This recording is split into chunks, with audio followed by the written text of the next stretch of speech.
YouTube, what up? Welcome to another edition of Wrestling with Watts, and I'm Watts.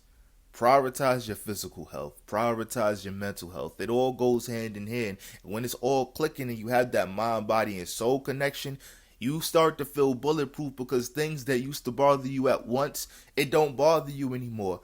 I'm literally living proof, bro. I'm literally living proof. And I feel like I have an obligation to tell the people who support me that it gets better.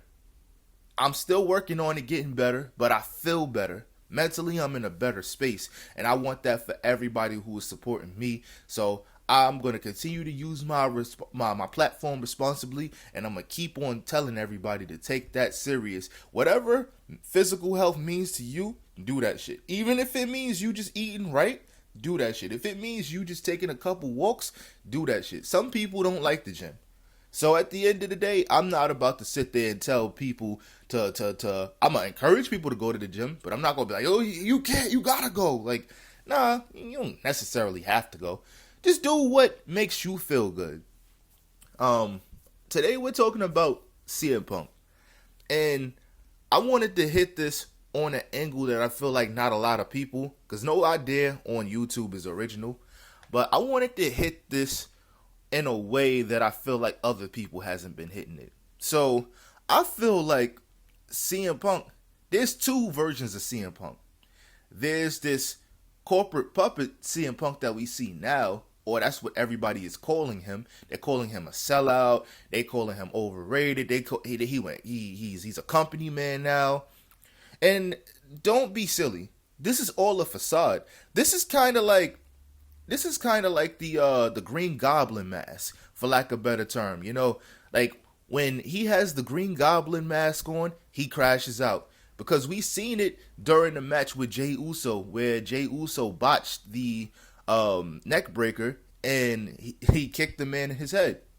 He was drunk, obviously, and he was probably tired. But still, you're not supposed to move like that in the ring when you're supposed to be protecting not only yourself but your opponent. So, justified crash out. But he went on to, nobody's telling you to trash your coworkers, by the way, but he went on to fib and talk about how awesome Jey Uso is because he sells tickets and stuff like that. And it's like, bro, you 10 years ago, you went on a whole smear campaign on Ryback for dropping you on your head. So it's like, we know that part of you is still there. That part of you is still there.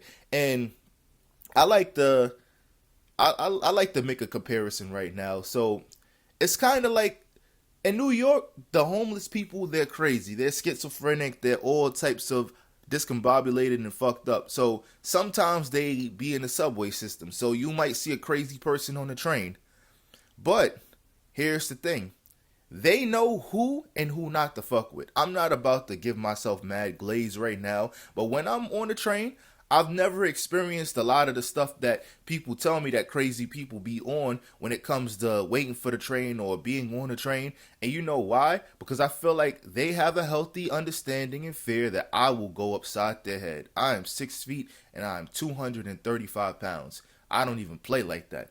But I wanted to make that comparison that even the nuttiest of people know not to do certain things. CM Punk is on his last leg, and this is his last opportunity, so he knows he has to act right. He knows that one minor fuck up, him trying to smack the shit out of somebody in the locker room, that could result in him losing his job. And where the hell else are he gonna go now? Like, if he loses his job with WWE, he burnt the bridge with AEW twice, smacking up and choking out Jungle Boy. Then, before that, beating up the Young Bucks. He can't go back to AEW unless he's just a shell of himself, such as how he is now. Because CM Punk of old would have never pieced it up with Triple H. Because we could go as far as to say, oh, well, Vince McMahon was in charge and he hated Vince. Nah, he hated both them niggas. But he knew that he had to come, in order to come back to the WWE, he had to bend the knee. But this right here, this version of CM Punk is who he truly was the entire time. He just wanted the money and the adulation and he wanted to be the main eventer. So now he took the consolation prize, which is night one main event. And I still think that it's the main event, but it's not the main event you truly want. But you know for a fact you gotta just shut the fuck up and just play ball. And that's exactly what this man has been doing. And it just goes to show you that even the craziest people know their limits. That's what I meant to say. That's the whole premise of this entire video. CM Punk knows his limits, and he knows that if he was not gonna shape the fuck up, he would have just been not out of wrestling, because there would have been places that would have allowed him to wrestle, and he would have been able to get a bag, but it wouldn't have been the bag that he wanted to.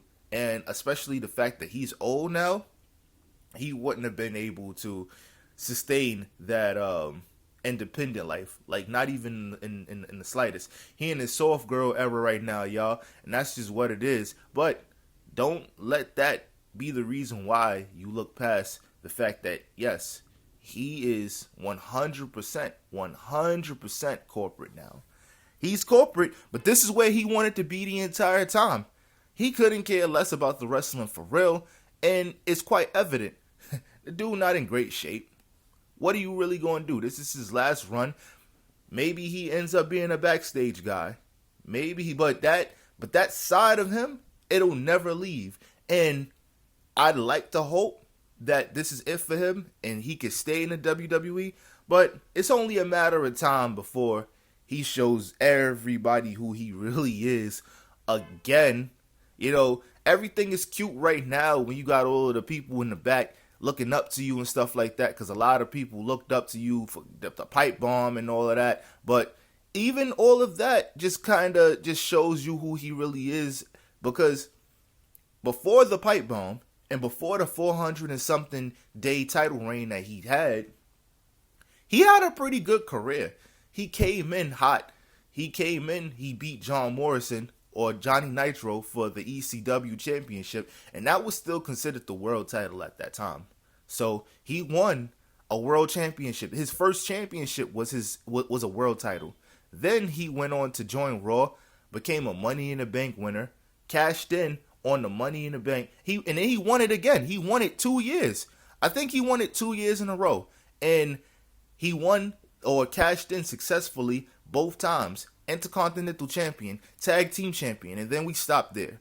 So he had multiple world title reigns, a IC title reign, and a tag team title reign. There are people who would hope to have a career like that.